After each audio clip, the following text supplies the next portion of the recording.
നാവിൽ കൊതിയൂട്ടാനായി നിൻ കുരുന്നു കൈകളിൽ ഒന്നിൽ കദളിപ്പഴമൊന്നുണ്ടല്ലോ. ഗുരുവായൂരെ കണ്ണനു നാവിൽ കൊതിയൂട്ടാനായി നിൻ കുരുന്നു കൈകളിൽ ഒന്നിൽ കദളിപ്പഴമൊന്നുണ്ടല്ലോ.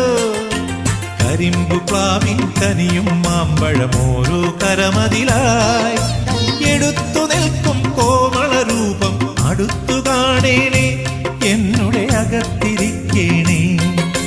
തുമ്പിക്കൈയിൽ മോദകമേന്തും ഉണ്ണിഗണപതിയേ, ഉദയ ദിവാകര ചാരുതയോടെ വിളങ്ങും ബാലകനേ.